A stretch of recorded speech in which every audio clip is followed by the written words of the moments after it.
Martial Peak, Kabanata 4665. Mga tipaklong sa iisang lubad. Ito ay dahil ang ibang grupo ay umaatake sa portal mula sa labas kaya ang mundo sa picture scroll ay nagkakagulo, at sa paghusga mula sa marahas na paggalaw, naniniwala si Yang Kai na ang mga umaatake ay medyo makapangyarihan. Sa sinabi nito, si Xia Lin lang, isang 7th grade Heaven Opening Realm Master, ang namamahala sa Pearl Flower Cave Heaven. Hindi gagawa ng eksena ang mga umaatake kung wala silang kumpiyansa. Dahil nasiyahan sa kanyang kasawian, napangiti si Yang Kai. Mukhang dumating na ang kabayaran para sa iyo. Naiinis pa rin siya sa panloloko sa kanya ng babaeng ito, kaya mas masaya siyang makita itong nahihirapan. Malamig na sagot ni Xia Lin lang. Ano ang ikinatutuwa mo? Kung nagawa nilang sirain ang portal, ikaw ang unang magdusa, hindi ako. Ang tawa ni Yang Kai ay biglang bumara sa kanyang lalamunan nang siya ay natauhan. Nandito sila para sa akin. Ano ang binibilang mo? Ngumisi si Xia Lin lang. Hinahabol nila ang World Spring. Sila ba? Sa wakas ay nalaman ni Yang Kai kung sino ang mga umaatake dahil kakaunti lamang ang mga tao na nakaalam sa pagkakaroon ng World Spring. Tiyak, alam ito ng high-grade Heaven Opening Realm Masters na nagtangkang ihak ang isa't isa hanggang mamatay sa nawasak ngayon na Universe Cave Heaven. Matapos makuha ni Xia Lin lang si Yang Kai, hinarang siya ng isang matandang babae. Sumunod si Xia Lin lang. Siguro nabuntot nila ako habang nasa labas ako kanina. Kaya naman nalantad ang lokasyon ng lugar na ito, kung hindi, hindi nila mahahanap ang lugar na ito ng ganoon kaga. Tumanggo si Yang Kai. Bakit ka naging pabaya? Ngumisi si Xia Lin lang. Hindi ba't sinabi mong karapat-dapat akong gantihan? Bakit ka ba kinakabahan? Sa sandaling iyon, nawalan ng masabi si Yang Kai. Kung ang bagay na ito ay walang kinalaman sa kanya, maaari na siyang umupo sa tuktok ng bundok at panoorin ang mga tigre na nakikipaglaban, gayunpaman, dahil siya ang kanilang pangunahing target, inaasahan na siya ay balisa. Bagamat hindi siya sigurado kung nagsisinungaling si Xia Lin lang, naniniwala siya na ang babaeng ito ay walang dahilan para guluhin siya sa puntong ito. Isang napakaraming ekspresyon ang bumungad sa kanya. Habang nakatitig sa kanya, biglang ngumiti si Xia Lin lang. Bakit hindi ko buksan ang portal at hayaan kang tumakas? Eksperto ka pa rin sa Dao of Space. Kung gusto mong tumakas, baka hindi ka mahuli ng mga taong iyon kahit na nasa high-grade Heaven Opening Realm sila. Ngumuso si Yang Kai. Sa tingin mo kaya kung tumakas mula sa maraming high-grade masters kapag nasa ganoong estado ako? Ano ang kinalaman niyan sa akin? Ngumiti ng eleganteng si Xia Lin lang. Galit na galit si Yang Kai kaya nagkaroon siya ng gana na patayin ang babaeng ito gamit ang kanyang sibat dito at ngayon. Ngayon pa lang ay todo-todo na siyang manood ng magandang palabas, pero siya pala ang na-feature sa palabas. Talagang hindi mahuhulaan ang buhay. Biglang nawala ang galit ni Yang Kai at ngumiti siya. Mabuti, gawin natin iyan. Pagkatapos mong buksan ang portal, hindi ako tatakas dahil walang pagkakataon na magtagumpay. Mayroon lamang isang World Spring, at ang mga taong iyon ay malinaw na hindi nagkakaisa. Kapag nakapasok na sila sa loob, tiyak na magbabackstab sila sa isa't isa. Kapag nagsimula na silang mag-away, sasamantalahin ko ang pagkakataong makatakas. Tsaka hindi naman talaga nila ako papatayin. Katulad mo, malamang susubukan nila akong umakyat sa 7th grade bago agawin ang World Spring. Kahit anong kahihinatnan, hindi ako mamamatay. Habang nakatitig sa kanya na may malungkot na ekspresyon, sinabi niya. Sa kabilang banda, mahina ang aura mo at halatang nasaktan ka. Pastahan ako na ang mga taong iyon ay kukuha ng pagkakataon na patayin ka. Lahat kayo ay nagtatago sa Shattered Heaven sa loob ng maraming taon, kaya tiyak na may nabuong sama ng loob sa pagitan ninyo. Naniniwala ako na hindi palalampasan ng matandang babae na nakatagpo natin ang nakalipas na pagkakataon na harapin ang isang nakamamatay na suntok sa iyo. Ngumuso si Xia Lin lang. Sa tingin mo ba kasing dali ko sila? Sa tingin mo ba kasing tiyaga ko sila? Mayroon lamang isang World Spring. Kung wala sa kanila ang makakakuha nito, hindi nila hahayaang mahulog ito sa mga kamay ng ibang tao. Hindi ka magkakaroon ng pagkakataong mabuhay pagkatapos. Huwag kang mag-alala, walang tutulong sa paglilibing ng bangkay mo pagkatapos mong mamatay. Ikinaway ni Yang Kai ang kanyang kamay. Mabuti, wala na sa atin ang bata at ignorante, kaya titigil na natin ang pagsisikap na takutin ang isa't isa. Tinatawag mo ba akong matanda? Inilibot ni Xia Lin lang ang kanyang mga mata, pagkatapos ay inipit ang kanyang buhok sa likod ng kanyang tainga at itinuwid ang kanyang likod. Nasa pangunahing taon pa lang ako. Kinagat ni Yang Kai ang kanyang mga labi. Sa anumang kaso, Tayo ngayon ay mga tipaklong sa iisang lubad, kaya't ang ating kapalaran ay nakatali sa isa't isa. Pagkatapos ng ilang sandali ng katahimikan, tumanggo si Xia Linlang. Sa wakas ay may nasabi ka na rin na makatwiran pagkatapos ng mahabang panahon. Dahil ayaw makipagtalo sa kanya tungkol dito, sinabi ni Yang Kai. Ilan ang high-grade masters? Bagamat isa na siyang kalahating may-ari ng Pear Flower Cave Heaven, ang mundo sa picture scroll ay walang kinalaman sa kanya. Si Xia Linlang lang ang nakakaalam kung ano ang nangyayari sa labas ng mundo. 4 sila. Sagot niya, nakilala mo na silang lahat dati. Iyon lang ang inaasahan ni Yang Kai. Habang nasa labas siya ng Universe Cave Heaven noon, maliban kay Xia Linlang, nakasalubong din niya ang isang matandang babae na may uban, isang nasa katanghaliang gulang na lalaki, isang babae, at isang batang lalaki na nakapusod. Lahat silang 5 ay pumasok sa Universe Cave Heaven na iyon at nag-away, kaya naman nagkawatak-watak ang lugar. Gaano sila kalakas kumpara sa iyo? Parehas kaming tugma, wala naman talagang pinagkaiba sa amin. Sa 7th grade, wala sa amin ang nasa itaas o nasa ibaba. Si Xia Linlang ay natawa sa sarili na medyo naninira sa sarili. Matapos itong pag-isipan, nagtanong si Yang Kai. Kung bubuksan mo ang portal ngayon, sa palagay mo, gaano ba tayo malamang na makatakas habang wala silang bantay? Tinitigan siya ni Xia Linlang na may kakaibang tingin. Ako dapat ang magtatanong sa iyo ng tanong na ito. Hindi ba dapat sanay kang tumakas dahil kabisado mo na ang Dao of Space? Umiling si Yang Kai. Posible kung nasa buong lakas ako. Gayunpaman, dahil sa estadong kinaroroonan ko, walang pagkakataong magtagumpay. Bukod dito, dahil alam nila ang aking mga kakayahan, maaaring nakapaghanda na sila. Napabuntong hininga si Xia Linlang. Hindi maaaring tumagal ang portal na ito. Nasira na ang lugar na ito pagkatapos ng laban natin kanina. Ngayong binobomba na nila ito ng buong lakas, kalahating araw lang ang aabutin nila para mabuksan ang portal. Habang nag-uusap sila, tumindi ang kaguluhan sa mundo sa picture scroll na parang pagtaas ng tubig. Agad na nagdesisyon si Xia Linlang. Sumama ka sa akin. Walang pag-aalinlangan, tumanggo si Yang Kai sa kanyang ulo. Nagsagawa ng handsill si Xia Linlang at itinuro pasulong. Isang ripple ang kumalat sa void at nagsiwalat ng portal na patungo pabalik sa Pear Flower Cave Heaven.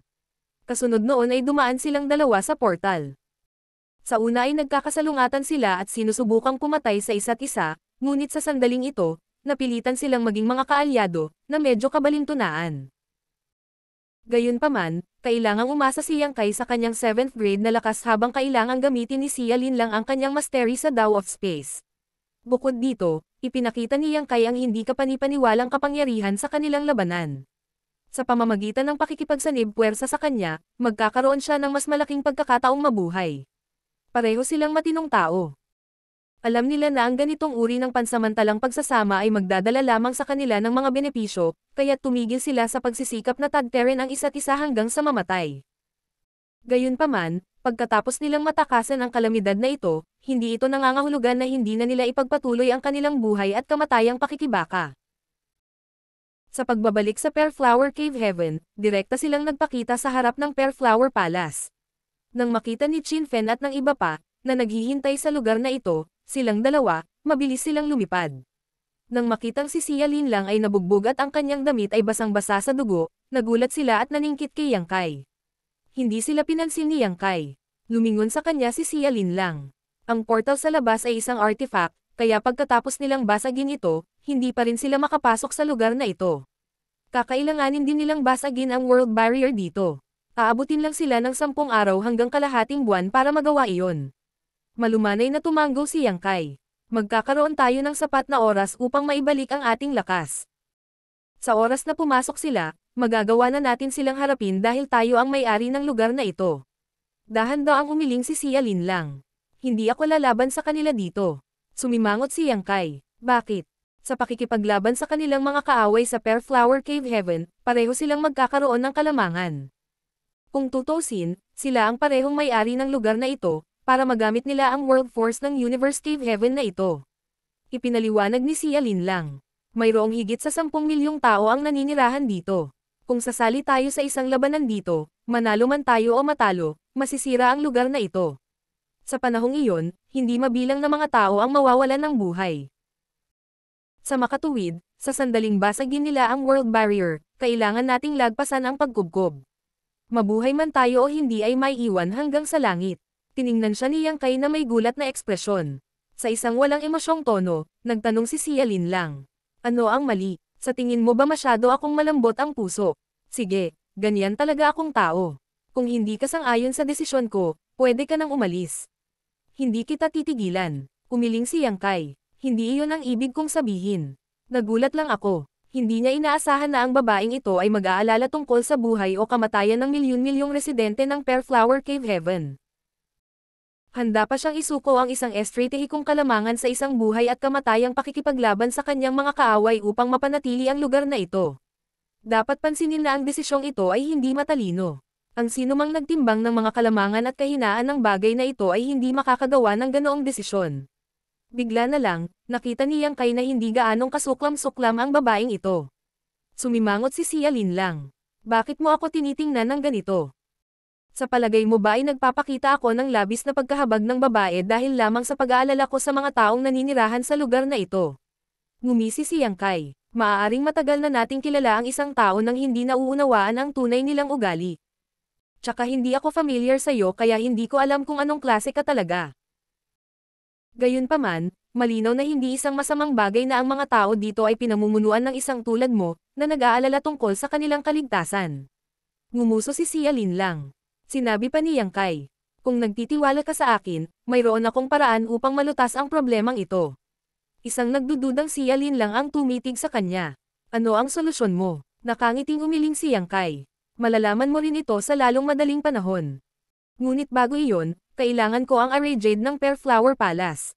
Habang nagsasalita siya, inilahad niya ang kanyang kamay.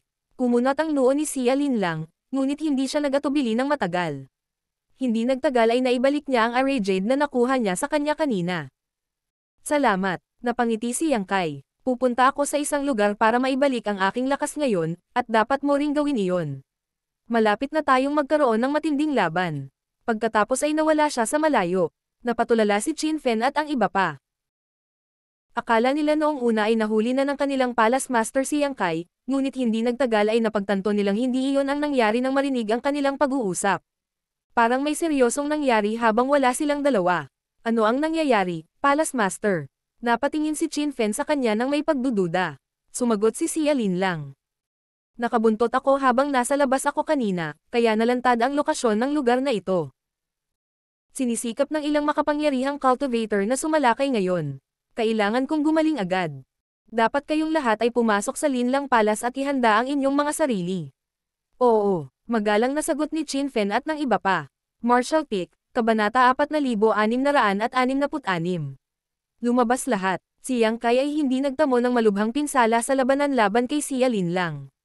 Napagod lang siya, kaya inabot lang siya ng ilang araw bago niya naibalik ang halos lahat ng lakas niya. Sa panahong ito, maaaring maramdaman ang ilang pagyanig sa Pearflower Cave Heaven. Maliwanag na nabasag ng high-grade masters ang portal ng Picture Scroll, at ngayon ay sinusubukan nilang lusutan ang world barrier ng lugar na ito. Sa sandaling nakabuo sila ng isang bitek, maaari silang dumaan dito at sumalakay. Dahil 4 na high-grade masters ang nagsanab puwersa, ito ay isang puwersa na dapat isaalang-alang. Kahit na nagpa siya sina Yang Kai at Sialin lang na magtulungan, hindi nila posibleng talunin ang 4 na ito. Nag-aalala si Sialin lang tungkol sa milyon-milyong buhay sa Pearflower Cave Heaven, kaya hindi siya pumayag na magsimula ng away sa lugar na ito. Sa makatuwid, kinailangan ni Yang Kai na makaisip ng solusyon para mapalaya siya sa pag-aalalang ito para magamit nila ang kapangyarihan ng Pearflower Cave Heaven para harapin ang kanilang mga kaaway. Tila, hindi nilayo ni Sialin lang na panatilihin ang milyon-milyong buhay sa loob ng kanyang miniature universe kahit na kaya niyang gawin ito. Ang miniature universe ng isang 7th grade Heaven Opening Realm Master ay naganap, kaya madali itong tumanggap ng milyon-milyong ordinaryong buhay. Higit pa rito, sa pamamagitan ng pagpapalaki ng mga buhay na nilalang sa miniature universe ng isang tao, mapapalakas ng isang tao ang kanilang pamana dahil ang mga buhay na nilalang ay magpapakain sa mundo at bubuo ng world force sa kanilang sarili. Sa paglipas ng panahon, makakatipid ito ng maraming oras at pagsisikap sa isang cultivator. Gayunpaman, kung talagang ginawa iyon ni Sialin lang, ito ay isang kapahamakan para sa mga nakatira dito. Kapag nakipag-away siya sa makapangyarihang mga kaaway, karamihan sa mga naninirahan dito ay papatayin bilang resulta ng kaguluhan sa kanyang miniature universe. Sa una ay nilayo ni Yang Kai na ilagay ang lahat ng naninirahan sa Pear Flower Cave Heaven sa loob ng kanyang miniature universe.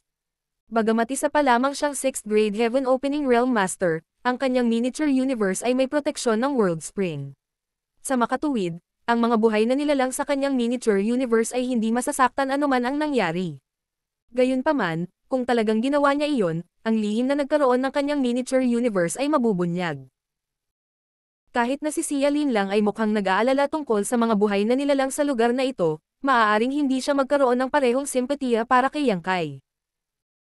Kung nalaman niya ang tungkol sa kanyang sikreto, maaaring magkaroon siya ng masamang intensyon. Matapos itong pag-isipan, alam ni Yang Kai na kailangan niyang kumilos ng palihim.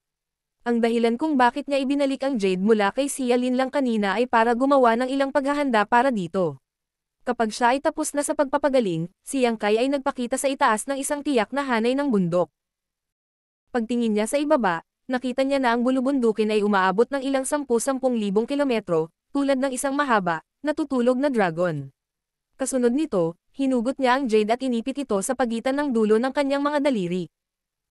Habang nakikipag-usap siya sa Jade, minanipula niya ang lokal na space principles. Sa susunod na sandali, ang World Force sa Pear Flower Cave Heaven ay nanginig habang nagsimulang yumanig ang isang rehiyon na ilang daang libong kilometro ang lapad. Kahit na siya ay isang 6th grade Heaven Opening Realm Master, mahirap para sa kanya na makamit ang kanyang ginagawa sa pamamagitan ng pag-asa lamang sa kanyang sariling kapangyarihan. Gayunpaman, dahil isa siya sa may-ari ng Pear Flower Cave Heaven, mas madali na ito para sa kanya. Siyempre, ang isa pang kalahating may-ari ng lugar na ito ay maaaring makakita ng mga marahas na paggalaw. Ilang sandali pa, si Xia Lin lang, na unang nagmumuni-muni sa Pear Flower Palace, ay nagpakita kay Yang Kai na may madilim na ekspresyon habang siya ay sumisigaw. Yang Kai, anong ginagawa mo? Nararamdaman niya na sinusubukang hatiin ni Yang Kai ang isang malaking bahagi ng teritoryo na umaabot ng ilang daang libong kilometro mula sa Pear Flower Cave Heaven. Ang ganitong uri ng paghihiwalay ay lubhang nakapipinsala sa pundasyon ng Pear Flower Cave Heaven. Kapag nagtagumpay si Yang Kai, ang pamana ng Pear Flower Cave Heaven ay mababawasan ng 20 hanggang 30%. Iyon ang dahilan kung bakit nagalit si Xia Lin lang. Sa kabilang banda, hindi nagulat si Yang Kai sa kanyang pagdating.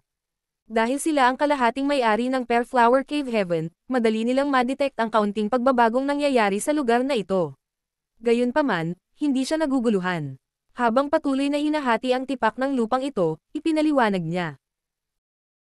Hindi ka handang makipaglaban sa mga kaaway sa Pear Flower Cave Heaven dahil nag-aalala kang maapektuhan ang mga nakatira dito, ngunit kung mailipat natin sila sa isang ligtas na lugar, hindi ka na magkakaroon ng ganoong alalahanin. Noong bata pa ako at mahina, nakakuha ako ng isang espesyal na artifact na imbakan. Katulad ng iyong scroll ng larawan, ito ay isang sealed world na maaaring tumanggap ng mga buhay na nilalang. Gayunpaman, nasira ang storage artifact na iyon. Gayunpaman, dahil sa aking kasalukuyang mga kakayahan, hindi mahirap para sa akin na gumawa ng katulad na artifact ng imbakan. Noong nasa star boundary pa siya noon, pinadalisay ni Yang Kai ang ilang world beads, na katulad ng sealed world bead. Sa panahon ng mahusay na labanan sa pagitan ng mga tao at demonyo, bawat army commander ay may isang world bead, na ginamit upang madaling pakilyusan ang kanilang mga sundalo.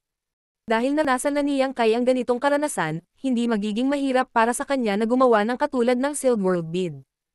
Nang matanto ni Xia Lin lang ang kanyang intensyon, naging mas banayad ang kanyang ekspresyon. Plano mo bang ilipat ang lahat ng nakatira dito sa bagong artifact na iyon? Tama iyan. Tumanggo si Yang Kai. Sa pamamagitan lamang ng paggawa nito makakalaban natin ang kaaway sa lugar na ito. Isang napakaraming ekspresyon ang bumungad kay Xia Lin lang habang nakakunot ang kanyang mga kilay. Ngumisi si Yang Kai. Bakit ka pa mag-alinlangan? Alam kong nag-aalala ka sa milyon-milyong buhay sa lugar na ito, at pinaplano mong lagpasan ang pagkubkob kapag nabasag ang world barrier. Gayunpaman, kung wala ang iyong proteksyon, maaapektuhan pa rin ang mga inosente na ito dahil siguradong magagalit ang mga high-grade masters na iyon. Sa panahong iyon, hindi mo masisiguro ang kanilang kaligtasan. Kung ganoon, bakit hindi natin sila ilipat ng maaga sa isang ligtas na lugar? Hindi nagtagal ay tumigil si Xia Lin lang sa pag-aalinlangan at tumanggo. Kailangan mo ba ng anumang tulong? Tumanggo si Yang Kai.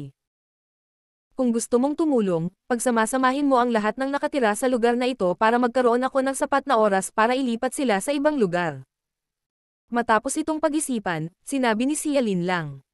Maaari kong ilagay muna ang mga ito sa loob ng aking miniature universe. Kapag handa na ang iyong artifact, maaari kong ilipat ang mga ito. Mukhang maganda. Pagkatapos ay umalis si Xia Linlang. May mga taong naninirahan sa buong Pear Flower Cave Heaven, kaya kailangan niya ng ilang oras upang ilagay ang lahat sa loob ng kanyang miniature universe. Nagpatuloy ang pag-alon ng Space Principle sa paligid ng Yangkay. Sa suporta ng Pear Flower Cave Heaven, ginugon niya ang kalahating araw sa paghahati sa teritoryo ng 100,000 kilometro na kanyang pinili. Ang pamana ng Pear Flower Cave Heaven ay agad na bumagsak ng 30%. Dahil dito, namutla ang langit at yumanig ang lupa. Para bang katapusan na ng mundo. Inactivate ni Yang Kai ang kanyang Divine Sense at nilamon ng Space Principles ang Split of Territory nang walang pakialam sa kanyang pagkonsumo ng enerhiya. Habang umaalon ang kanyang World Force, nagsagawa siya ng iba't ibang mga handsil at naglabas ng mga sinag ng liwanag sa pamamagitan ng kanyang mga daliri. Pagkalipas ng 3 araw, nawala ang teritoryo na 100,000 kilometro at napalitan ng butil na kasing laki ng longgan. Sa pamamagitan ng paglalagay ng kanyang Divine Sense dito, nakita ni Yang Kai na ang teritoryo ng 100,000 kilometro na kanyang nahati mula sa Pear Flower Cave Heaven ay nasa loob na ngayon ng butil. Tulad ng sealed world bid, ang butil ay isang independent world ng sarili nitong. Sa sandaling iyon, bumalik si Xia Linlang at tinitigan ang maputlang si Yang Kai habang nagtanong. Tapos na ba? Inihagis ni Yang Kai ang butil sa kanya. Pagkatapos kunin ang butil, siniyasat ito ni Xia Linlang habang mukhang nagkakasalungatan. Pagkaraan ng mahabang panahon, sinabi niya sa mahinang boses. Salamat. Kasunod nito, naupo si Yang Kai sa lupa habang nakakross ang mga paa at nilamon ang maraming heaven opening pills. Habang nakangiti, nagtanong siya. Anong sabi mo? Hindi kita marinig ng malinaw. Pinandilatan siya ni Xia Linlang. Huwag abutin ang isang bakuran pagkatapos kumuha ng 1 pulgada. Bilang tugon, tumawa si Yang Kai. Maliwanag na hindi si Xia Linlang ang gustong magpasalamat sa kanya, nagpapahayag lamang siya ng pasasalamat sa ngalan ng milyon-milyong taong nabubuhay sa ilalim ng kanyang pamamahala. Hanggang sa sandaling ito naramdaman ni Yang Kai na gusto lang talaga ng babaeng ito na makuha ang World Spring nang hindi siya pinapatay. Dahil sa kanyang mga aksyon sa ngayon, maliwanag na hinintay niya itong umakyat sa 7th grade at pagkatapos ay pumutol ng kaunting teritoryo para ilipat ang World Spring sa kanyang miniature universe.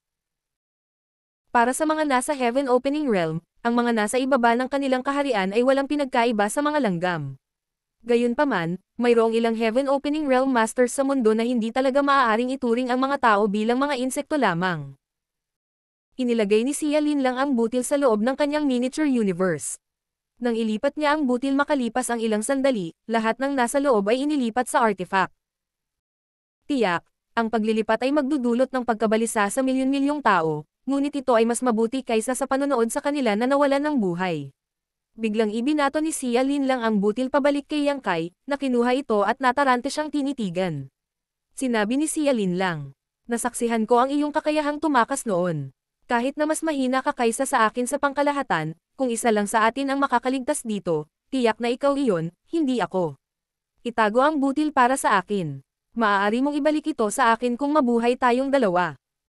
Nangako ako sa kanila na bibigyan ko sila ng ligtas na tirahan kung tutuusin. Ngumuso si Yang Kai. Pagkatapos kainin ang pagkain, magiging iba na ito kapag lumabas ito sa katawan. Gusto mo pa rin ba hanggang ngayon? Sumigaw si Xia Linlang. Walang magandang lalabas sa iyong masamang bibig. Kinagat ni Yang Kai ang kanyang mga labi. Pagkatapos, tumangala si Xia Linlang sa langit at sinabing, mayroon pa tayong 3 araw na natitira. Magpahinga ka na. Nang matapos ang kanyang sasabihin, tumalikod siya at umalis. Pagkaalis niya, tumingin si Yang Kai sa butil. Habang may nag-flash sa kanyang isipan, diretso niya itong inilagay sa loob ng kanyang miniature universe. Sa katunayan, palagi niyang nakatutok ang milyon-milyong buhay na ito. Sa pag-aari niya ng World Spring, hindi niya kailangang mag-alala na ang mga naninirahan dito ay masasaktan habang tinitirhan nila ang kanyang miniature universe. Siya ay nasa 6th grade lamang, at hindi niya tiyak kung gaano katagal bago siya makarating sa 8th grade, ngunit kasama ang mga nabubuhay na nilalang na naninirahan sa kanyang miniature universe, maaari niyang paikliin ang oras para makamit ang kanyang layunin. Gayunpaman, hindi niya inaasahan na makakakuha siya ng mga buhay na nilalang sa ganoong paraan. Naniniwala si Xia Linlang na hindi siya kalaban ni Yang Kai pagdating sa kakayahang tumakas, kaya naman hinayaan niya itong panatilihin ang butil. Gayunpaman, tulad ng sinabi ni Yang Kai, kapag nakain na ang pagkain, hindi na ito maibibigay. Dahil naipasa na ni Xia Lin lang ang mga taong iyon sa kanya, hindi na niya ito maibabalik. Walang lugar sa mundo ang mas ligtas kaysa sa kanyang miniature universe sa ngayon. Kahit na siya ay hindi sinasadyang mawalan ng buhay, ang kanyang miniature universe ay mananatiling buo sa presensya ng World Spring. Sa loob lamang ng ilang araw, ang mga naninirahan sa Pear Flower Cave Heaven ay nakaranas ng 3 malalaking paglipat. Una, inilipat sila sa miniature universe ni Xia Lin lang mula sa Pear Flower Cave Heaven, pagkatapos ay inilipat sila sa Butil. Kasunod nito, inilipat sila sa miniature universe ni Yang Kai. Bagamat hindi nila kailangang gumawa ng anumang pagsisikap, ang mga paglilipat ay natural na nagdulot sa kanila ng pagkabalisa. Nang bitawan sila ni Yang Kai mula sa Butil at ilagay sila sa kanyang miniature universe, ang milyon-milyong tao na iyon, anuman ang kanilang kasarian at edad, lahat ay lumitaw na mapatla at takot na takot. Si Yang Kai ay hindi pa nagpalaki ng iba pang nilalang, ngunit alam niya na kailangan nila ng mga bahay na matitirhan at pagkain para makakain. Mayroong ilang mga tao na dati nang nagtanim sa mga nabubuhay na nilalang na ito, at mayroon pang ang 12 ng mga Emperor Realm Masters. Gayunpaman, wala sa kanila ang nasa Heaven Opening Realm. Hindi mahirap na itaas ang ilang Emperor Realm Masters sa kanyang katawan, ngunit tiyak na hahabulin ni Yang Kai ang Heaven Opening Realm Masters kung mayroon man. Habang may nag-iisip sa kanyang isipan, palihim niyang kinausap ang mga Emperor Realm Master na iyon, na nabigla sa una, ngunit hindi nagtagal ay naging komportable sila. Kasunod nito, pinatahimik ng pinakamakapangyarihang Emperor Realm Master sa kanila ang karamihan at unti-unting hamupa ang kaguluhan. Martial Peak, Kabanata 4667. Isang pag-atake. Habang umuuga ang lupa, nabasag ang world barrier ng Pear Flower Cave Heaven. Isang malaking bitik ang lumitaw sa kalangitan habang 4 na figure ang nakatayo sa pila. Mukha silang 4 na mabangis na dragon na nakadikit ang kanilang mga ulo sa mga ulap. Sa plaza sa harap ng Pear Flower Palace, tumangala si Yang Kai at sinulyapan sila. Minsan na niyang nakilala ang matandang babae na may kulay abong buhok. Sinabi ni Xia Lin lang na tinawag ng babae ang kanyang sarili na Lola Jiu. Siya ay isang walang awa at malupit na tao. Walang nakakaalam ng background niya. Sa buong Shattered Heaven, isa siya sa pinakamatanda na piniling magtago sa lugar na ito. Sa pinakakaunti, nang dumating si Xia Lin lang dito upang mamuhay ng isang reclusive na buhay noon, si Lola Jiu ay isang sikat na figure. Ang nasa katanghaliang gulang na lalaki ay pinangalan ng Zhang Xing. Mukhang may kinalaman siya sa isang partikular na sekta sa Green Frost Territory, ngunit walang makapagpapatunay nito. Ang magandang babae ay pinangalan ng Zhu Lingshan, na isang maalay na tao na may hindi mabilang na mga manliligaw. Siya ay kasumpa-sumpa sa buong Shattered Heaven. Gayunpaman, dahil siya ay isang 7th grade Heaven Opening Realm Master, walang maglalakas loob na maliitin siya. Hindi tiyak kung anong uri ng evil art ang nilinang ng Purple Night Boy, na may nakapusod, ngunit kung mas malalim ang kanyang cultivation, mas bata siya. Kahit na siya ay mukhang inosente at maislan bilang isang batang lalaki, tila mahilig siyang kumain ng mga atay ng tao, lalo na ang mga atay ng mga babae. Ang mga taong nanakit sa kanya ay mauuwi sa isang kakilakilabot na kalagayan. Marami siyang paraan upang mapapanood ang kanyang mga kaaway habang kinakain niya ang kanilang mga atay. Sa bandang huli, labis silang nakaramdam ng sakit kaya nakikiusap sila na patayin sila. Walang batas o kaayusan sa Shattered Heaven. Ito ay tungkol sa kapangyarihan. Ang lugar na ito ay napuno ng pinakamalupit na tao. Para bang lahat ng uri ng mga tulisan sa 3,000 mundo ay nagtipon-tipon sa lugar na ito. Sinabi ni Shu Wang, na mula sa Bright King Cave Heaven, kay Yang Kai na ang tubig sa Shattered Heaven ay mas maputik kaysa sa inaakala niya. Sa oras na iyon, hindi pa rin maintindihan ni Yang Kai kung ano ang ibig niyang sabihin, ngunit ngayon ay personal na niyang naranasan ito, at lahat ng nakita niya ay dulo lamang ng malaking bato ng yelo. Ano ang magiging hitsura ng buong larawan ng Shattered Heaven? Sa pagpasok sa Pear Flower Cave Heaven, ang 4 na high-grade Heaven Opening Realm Masters ay agad na nilock ang kanilang mga tingin kay Yang Kai. Maalab ang kanilang mga mata, kaya kitang-kita na alam nila na pinino ni Yang Kai ang World Spring. Ang makakahuli sa kanya ay magkakaroon ng pagkakataon na maging may-ari ng World Spring. Bihira ang anumang mahahalagang kayamanan sa mundo na maaaring magparamdam sa mga high-grade masters na matukso, at ang mga bagay na maaaring magdulot sa kanila ng panganib sa kanilang buhay ay mas bihira. Ang isa sa 4 universe pillars, ang World Spring, ay tiyak na isa sa mga ito. Hanggat maaari nilang makuha ang World Spring, magkakaroon sila ng malaking kalamangan kapag nakikipaglaban sa kanilang mga kaaway o nagpapalaki ng mga buhay na nilalang sa loob ng kanilang miniature universe. Kung hindi dahil sa pang-akit ng World Spring, ang 4 na high-grade masters, na hindi talaga nagkakaisa, ay hindi sana nagsanib puwersa at magkasamang dumating sa lugar na ito. Inapakan ni Yang Kai ang kanyang paa sa lupa at ngumisi. Mayroon kaming ilang bisita. Padalhan natin sila ng regalo. Isang buzzing tunog ang narinig na tumunog sa buong Perflower Palace. Kasunod nito, ang World Force ng Perflower Cave Heaven ay galit na dumaloy sa palasyo. Sa sandaling iyon, ang Perflower Palace, na isang mobile palace artifact pati na rin ang command center ng buong Perflower Cave Heaven, ay tila naging isang napakalalim na hukay. Sa loob ng Perflower Cave Heaven, ang lahat ng mga halaman ay agad na natuyo at ang langit ay naging kulay abo.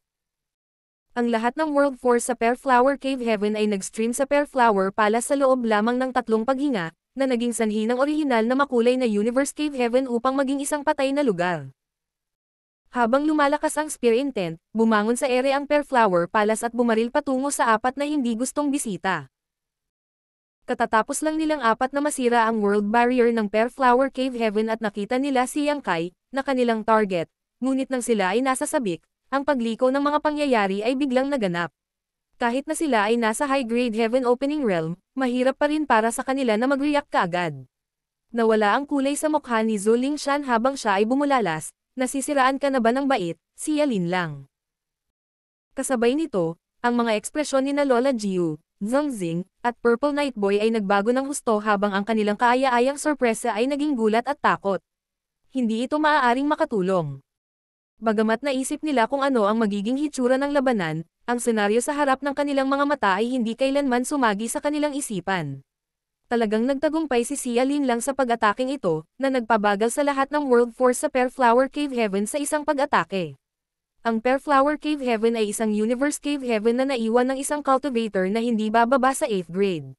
Dahil sa mga kakayahan ni Xia Lin lang, kahit na kaya niyang pakilyusin ang World Force of Perflower Cave Heaven, na nagpadali para sa kanya na makitungo sa kanyang mga kaaway dito, hindi niya lubos na magagamit ang kalamangan na ito. Iyon ay dahil wala siyang alam tungkol sa Spear daw. Ang dating may-ari ng Perflower Cave Heaven ay master ng Spear daw, kaya naiwan niya ang maraming Spear daw essence pagkatapos ng kanyang kamatayan. Dahil hindi niya ito maintindihan, natural na hindi makuha ni Xia Lin lang ang kanyang mana. Kung ang Perflower Cave Heaven ay ihahambing sa isang espada, tiyak na mahawakan ito ni Xia Lin lang at mahawakan ito na parang isang club para harapin ang kanyang mga kaaway, ngunit hindi niya magagawang bumunot ng espada, na natural na gagawing hindi gaanong epektibo. Gayunpaman, iba ang mga bagay sa tulong ni Yang Kai. Dati, naabsorb niya ng buo ang Dao Essence ng Perflower Cave Heaven, at bagamat hindi pa niya ito ganap na natutunaw, nagawa niyang alisin ang Talem, na Perflower Palace. Nagtulungan silang dalawa na gumawa ng isang pag-atake na nag-condense ng lahat ng kapangyarihan mula sa Perflower Cave Heaven sa isang lugar. Bagamat hindi gaanong malakas ang pag-atake kumpara sa maaaring i-cast ng dating may-ari, tiyak na mas malakas ito kaysa sa maaaring ilunsad ng 7th grade Heaven Opening Realm Master. Ito ang nag-iisang pag-atake na na-infuse ng lahat ng kapangyarihan ng Perflower Cave Heaven. Hindi na nila magagawang maglunsad muli ng ganoong pag-atake. Sina Yang Kai at Xia Lin lang ay orihinal na nahati sa isyong ito. Naniniwala siya na dahil nasa bentahe na sila sa lugar na ito, hindi na nila kailangang itaya ang lahat sa isang roll ng dice. Pagkatapos ng lahat, kung ang pag-atake ay napatunayang hindi epektibo, ang kanilang kalamangan ay mawawala ng tuluyan. Sa makatuwid, naniwala siya na dapat nilang harapin ang kanilang mga kaaway sa Perflower Cave Heaven para magkaroon sila ng pagkakataon na magtagumpay at itakwil ang kanilang mga kaaway. Sa natural, hindi sumang-ayon si Yang Kai sa kanya. Masyadong matindi ang pagtatalo sa pagitan nila na muntik na silang sumiklab sa isa pang away. Si Qin Fen at ang iba pa ay natakot habang nakatingin sila sa gilid. Habang nabigla sila sa kapangahasan ni Yang Kai, naguguluhan din sila sa konsesyon ng kanilang Palace Master. Ang katwiran ni Yang Kai ay, habang kayang harapin ni Xia Lin lang ang isang kaaway at magagamit ni Yang Kai ang bentahe ng pagiging kalahating may-ari upang labanan ang isa pang 7th grade Heaven Open Realm Master sa tulong ng Perflower Palace, bilang pati na rin si Qin Fen at ang iba pa, dahil nahaharap sila sa 4 na kaaway, sino ang haharap sa natitirang 2? Habang tumatagal ang labanan, ang pamana ng Perflower Cave Heaven ay mauubos kung hindi nila kayang talunin ang kanilang mga kaaway, at kapag ang pagkaubos ay umabot sa isang kritikal na punto, ang kanilang kalamangan ay magiging kawalan, at wala silang magagawa kundi ang tumakas. Kaya naman, naniniwala siya na dapat nilang ipusta ang lahat sa isang pag-atake. Dahil ayaw ni Xia Lin lang na gawin ito, natural na hindi rin isasaalang-alang ng kanilang mga kaaway ang posibilidad na ito, at mahuhuli sila. Kung papalorin silang dalawa, direkta nilang mapatay ang isa hanggang dalawa sa kanilang mga kaaway. Kapag nagtagumpay sila, magdadalawang isip ang iba pang mga kalaban na kumilos muli. Noon, sa Pearl Flower Palace, sinabi ni Yang Kai sa isang taos-pusong paraan. Alam kong ayaw mong bitawan ang lugar na ito, ngunit ang milyon-milyong buhay na iyon ay nanirahan sa isang ligtas na lugar, kaya wala nang pag-aalala para sa iyo. Bukod dito, nalantad ang lokasyon ng lugar na ito. Kahit na kaya mong talunin ang iyong mga kaaway sa pagkakataong ito, mas marami ang darating na kumakatok sa iyong pinto sa hinaharap. Hindi mo posibleng mapanatiling ligtas ang lugar na ito. Tiyak, alam ni Xia Lin lang na tama siya. Mayroong dalawang bagay na pinakamahalaga pagdating sa pagtatago sa Shattered Heaven. Una, isang malakas na paglilinang, at pangalawa, isang ligtas na taguan. Pagkatapos niyang dumating sa Shattered Heaven noong nakaraan, inabot siya ng 1,000 taon bago siya pinalad na mahanap ang Pearl Flower Cave Heaven at naging mayari nito. Si Lola Jiu, Zhang Xing, Zuling Shan, at Purple Night Boy ay lahat ay may sariling taguan, na nanatiling mga lihim na hindi kailanman malalaman ng mga tagalabas. Hindi maisip ng mga cultivator sa labas ng Shattered Heaven kung gaano katagal ang dapat gawin ng mga taong ito para panatilihing nakatago ang kanilang mga taguan. Kapag nalantad ang kanilang mga pinagtataguan, maliban sa kanilang mga kalaban sa Shattered Heaven, ang mga mula sa Cave Heavens at Paradises ay hahabulin din sila. Ito ay hindi pa nagagawa. Noong nakaraan, ilang high-grade Heaven Opening Realm Masters ang dumanas ng ganoong kabiguan. Ang kanilang mga pinagtataguan ay nalaman ng mga mula sa Cave Heavens at Paradises at sa huli, ang mga pangkat ng high-grade masters mula sa Cave Heavens at Paradises ay dumating at direktang winasak ang world barriers bago hulihin ang mga taong ito na nagtatago. Naniniwala si Xia Lin lang na sapat na ang pag-iingat niya sa huling paglabas niya, ngunit may nakabuntot pa rin sa kanya, kaya naman kinubkob na ang lugar na ito. Sa kabutihang palad, hindi siya isang matigas na tao. Dahil nagawang magbago ng isip ni Yang Kai, direktang sumang-ayon siya sa kanyang plano. Ang Pearl Flower Palace ay nagliwanag ng nakakasilaw na kinang habang pinupuno ng spear intent ang buong mundo. Ang artifact ng palasyo ay tila naging isang mapanakop na sibat habang ito ay tumusok patungo sa apat na hindi mapag-aalinlangan ng mga kaaway. Sila ay tinarget ng pag-atake na nagpa-condensed sa lahat ng kapangyarihan at aura ng Pearl Flower Cave Heaven. Ang mga ekspresyon ng apat sa kanila ay napalitan ng takot habang nilalayo nilang tumakas, ngunit hindi nila magawa. Palihim nilang sinumpa si Xia Lin lang habang si Zhang Xing ay sumisigaw. Kumilos ng magkasama kung gusto mong mabuhay. Hindi niya inaasahan na si Xia Lin lang ay kikilos ng ganoon kay Zaidido. Kung alam niyang mangyayari ito, hindi sana siya nakinig kay Lola Jiu at lalapit para tumulong sa gulo na ito. Isa itong sakuna na hindi niya hiniling. Habang nagsasalita siya, ganap niyang na-activate ang lahat ng kanyang world force at ginawa ang kanyang paglipat. Alam din ni na Lola Jiu, Zuling Shan, at Purple Night Boy na hindi ito ang oras para magpigil. Sa makatuwid, pagkatapos magsalita ni Zhang Xing, isinaaktibo din nila ang kanilang mga kapangyarihan ng walang pag-aalinlangan. Sa sandaling iyon, 7 magagaling na defensive artifact ang ipinatawag habang sila ay nag-hover sa harap ng grupo ng 4. Sa likod ng mga artifact, na-activate din ang ilang defensive secret techniques. Isang kislap ang kumislap sa kanilang harapan na parang may makapal na pader na nagtatanggol sa kanila. May mahabang buntot ng liwanag sa likod ng Pearl Flower Palace, na nagmukhang isang mabangis na dragon. Ito ay isang artifact ng palasyo na may maraming makapangyarihang function, at sa sandaling ito, na-condense nito ang lahat ng World Force of Pearl Flower Cave Heaven. Tiyak, ang gayong pag-atake ay masasabing nakakatakot. Pagtingin sa ibaba, nakita nila na ang Pearl Flower Palace ay nilamon ng isang aura.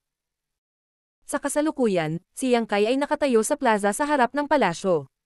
Ang Spear Dao Essence na hindi pa niya natutunaw ng buo ay tumunog na ngayon sa palasyo. Maging Pearl Flower Palace o ang Spear Dao Essence, sila ay orihinal na pag-aari ng orihinal na may-ari ng Pearl Flower Cave Heaven, kaya hindi nakakagulat na sila ay nagkakasundo sa isa't isa. Sa isang tame-time na ekspresyon, si Yang Kai ay gumawa ng isang grabbing gesture na parang may hawak na sibat. Kahit na may milyon-milyong mga kaaway sa harap niya, maaari niyang sirain ang mga ito sa kanyang pagulos. Isang masayang-masaya na yangkay ang napuno ng kanyang mga baga bago umungal. Patayin. Sa pag-atake, ang 7 artifact ay ginutay-gutay na parang papel. Ang secret technique sa likod ng mga artifact ay agad ding nabasag. Ang 4 na kalaban ay pinalayas habang silang lahat ay nag-spray ng mga subo ng dugo, ang kanilang mga aura ay hamina ng husto. Ang Perflower Palace ay direktang bumuo ng isang malaking crack sa world barrier at nawala sa malayo. Marshall Peak, Kabanata 4668. Pagtakas.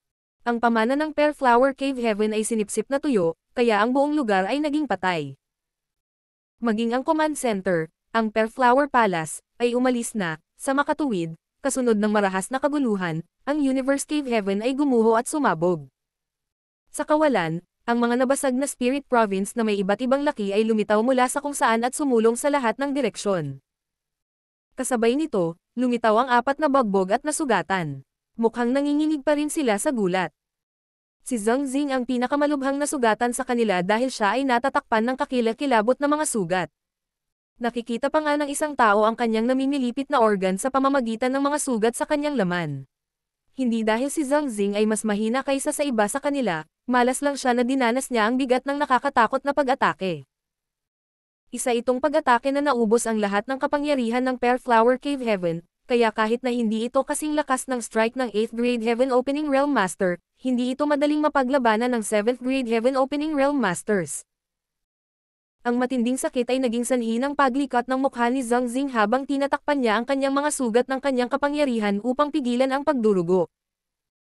Kumuha rin siya ng maraming mahahalagang table tasks mula sa kanyang miniature universe at nilagok ang mga ito. Bigla na lang, nakaramdam siya ng matinding kirot sa kanyang dibdib nang ang isang stream ng mapanganib na world force ay nakalok sa kanya mula sa likuran. Agad siyang natigilan sa kinatatayuan, at nang tumingin siya sa ibaba, nakita niya ang kamay ng isang bata na lumalabas sa kanyang bituka. Habang nanlalaki ang mga mata, sumigaw siya. Purple Night Old Ghost. Sa likod niya, parang anino ang dam-eye-kit sa kanya ng Purple Night Boy habang ngumisi.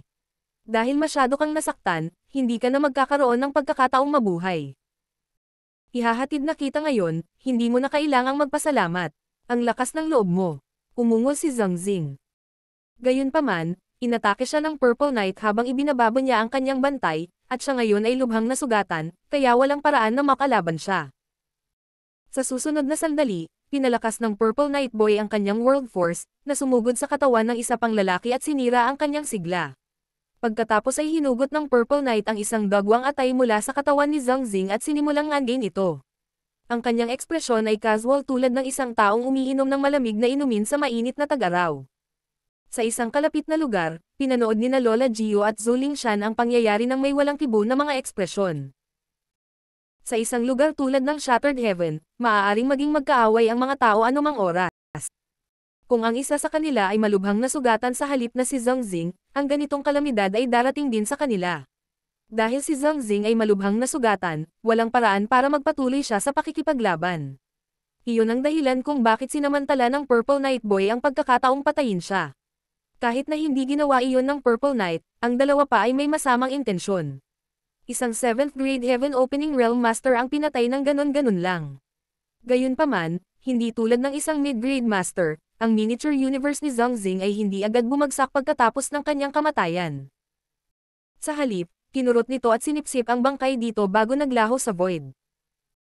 Mula pa noong una, ganito ang naging Universe Paradises at Universe Cave Heavens pagkatapos ng pagkamatay ng high-grade masters. Hanggat ang miniature universe ay hindi dumanas ng anumang marahas na epekto o hindi maibabalik na pinsala, mayroong isang disenteng pagkakataon na mananatili ito pagkatapos ng kamatayan ng mayari. Walang duda na si Zhang Xing ay nag-iwan ng Universe Paradise pagkatapos niyang mamatay. Ang atay ng isang 7th Grade Heaven Opening Realm Master ay napakalaking pakinabang para sa Purple Knight Boy, kaya mabilis niya itong nilunok. Habang pinupunasan niya ang dugo sa kanyang bibig, ang una niyang walang siglang aura ay naging matatag. Pagkatapos ay lumingon siya upang tumingin sa direksyon kung saan nawala ang Perflower Palace at sinabing, kahit na sa tulong ng Linlang Palace, si Xia Linlang ay dapat na nasa isang kakilakilabot na estado pagkatapos na puwersahang pakilyusan ang kapangyarihan ng buong Universe Cave Heaven. Hindi na magkakaroon ng ganitong pagkakataon kung hahayaan natin itong dumaan sa ating mga daliri. Susundan ko siya. Ano sa tingin niyong dalawa? Nagpalitan ng tingin sina Lola Gio at Zhou Lingshan bago bahagyang tumango. Ilang sandali pa ay sumugod silang tatlo. Tiyak, ang Universe Paradise na naiwan ni Zhang Xing ay mahalaga rin. Sa pamamagitan ng pagsira sa World Barrier, makukuha ng isa ang lahat ng ari-arian na iniwan ni Zhang Xing sa kanyang miniature universe. Gayunpaman, gaano man karaming mahahalagang bagay ang mayroon siya, namutla ang mga ito kung ihahambing sa World Spring. Matapos timbangin ang mga kalamangan at kahinaan, tiyak na nais nilang makuha ang World Spring sa halip na hanapin ang bagong Universe Paradise. Sa sinabi nito, kabisado na nila ang lokasyon ng Universe Paradise, kaya pupunta sila upang pagnakawan ito kapag may pagkakataon sa hinaharap. Sa loob ng Pearflower Palace, umagos ang dugo mula sa ilong at bibig ni Yang Kai habang mapatla ang mukha ni Xia Linlang. Tulad ng sinabi ng Purple Night Boy, napakahirap na pilitin na i-activate ang kapangyarihan ng buong Pearflower Cave Heaven. Kung si Xia Linlang ang nag-iisa, mawawalan na siya ng lakas para lumaban ngayon. Sa kabutihang palad, nandoon si Yang Kai upang ibahagi ang pasanin sa kanya, kaya hindi siya gaanong napagod kaysa sa inaasahan ng mga humahabol sa kanya. Gayunpaman, dahil kailangan niyang magpagaling, ang Pearflower Palace ay pansamantalang kinokontrol ni Yang Kai. Sa sandaling ito, nadama ni Yang Kai na maswerte na napagpasyahan niyang makuha ang lahat ng Spear Dao Essence sa Pearflower Cave Heaven, kung hindi, ito ay nasasayang ngayon. Pagkatapos ng lahat, ang Pearflower Cave Heaven ay gumuho at nasira. Bagamat tumakas sila mula sa Pearflower Cave Heaven, hindi nila mabitawan ang kanilang pagbabantay. Ang World Spring ay lubhang kaakit-akit, kaya ang 4 na high-grade Heaven Opening Realm Masters ay hindi madaling sumuko dito. Sa kabilang banda, hindi sila maaaring manatili sa Shattered Heaven magpakailanman. Habang kinokontrol ang Pearflower Palace, naupo si Yang Kai na nakakross ang mga paa para magpagaling. Inilagay din niya ang kanyang Divine Sense sa kanyang miniature universe upang suriin ang mga naninirahan sa loob nito. Bagamat ilang araw na lamang ang nakalipas mula nang makapasok ang mahigit 10 milyong tao sa miniature universe, naging komportable na sila kasunod ng pagpapatahimik sa kanila ng Emperor Realm Masters.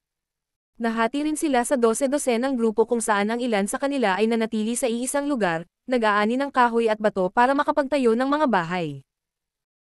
Ang ilan sa kanila ay lumipat sa malayong distansya upang maghanap ng mga angkop na lugar upang matirhan. Ang mga grupong ito ng mga tao ay mula sa ilang 10,000 hanggang ilang 100,000, at bawat isa ay pinamumunuan ng isang Emperor Realm Master.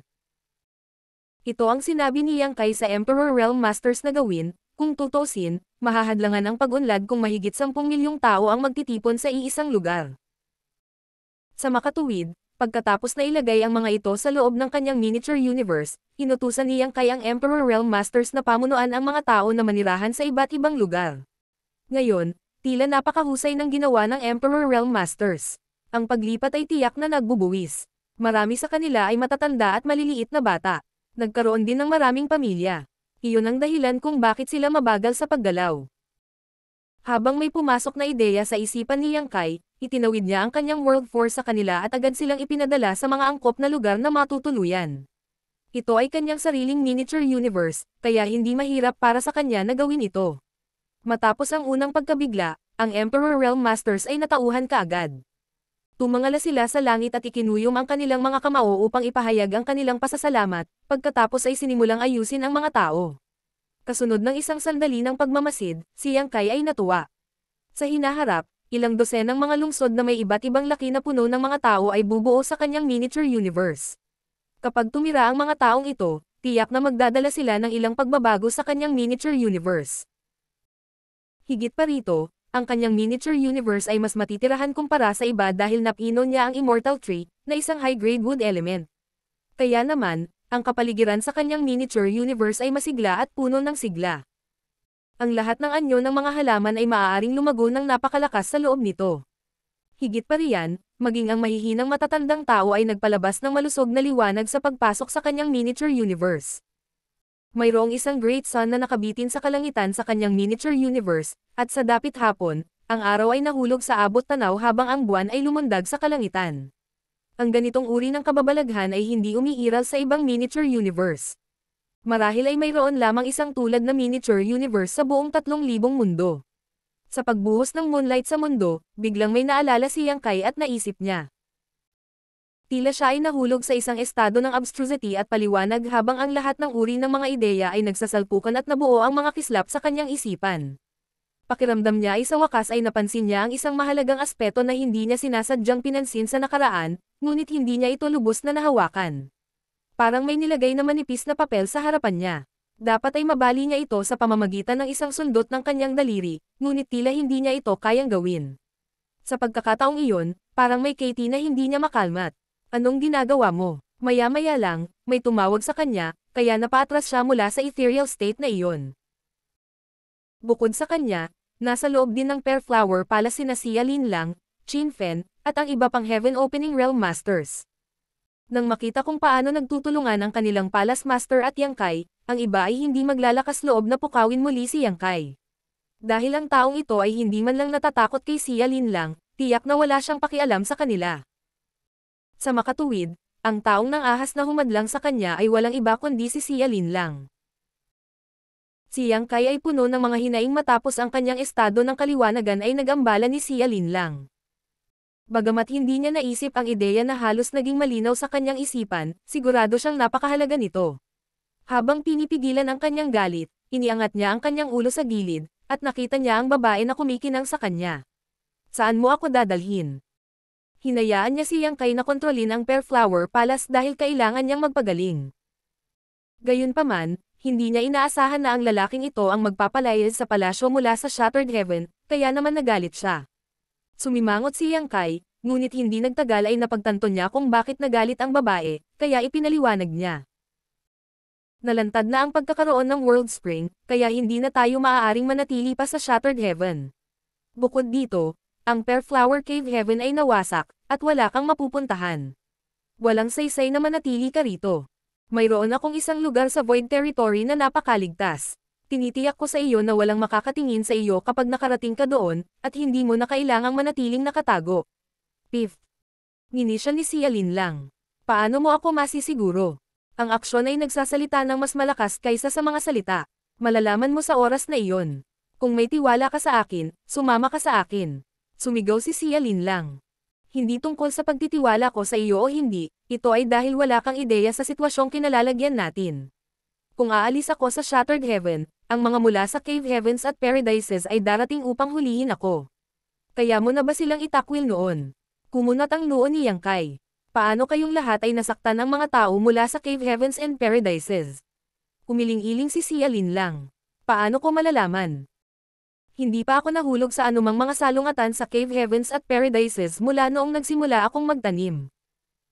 Gayunpaman, pagkatapos kong umakyat sa 7th grade, sila ay dumating na kumakatok sa aking pinto nang hindi sinasabi sa akin kung ano ang gusto nila. Wala akong lakas na pigilan sila dahil napakabigat nila. Naiwan na walang pagpipilian, nagtago ako sa Shattered Heaven. Ngayon, salamat sa iyo, nawalan ako ng tahanan, at narito sinusubukan mong ipadala ako sa yungib ng leon. Pumunta sa Void Territory kung gusto mo, pero huwag mo akong ibilang.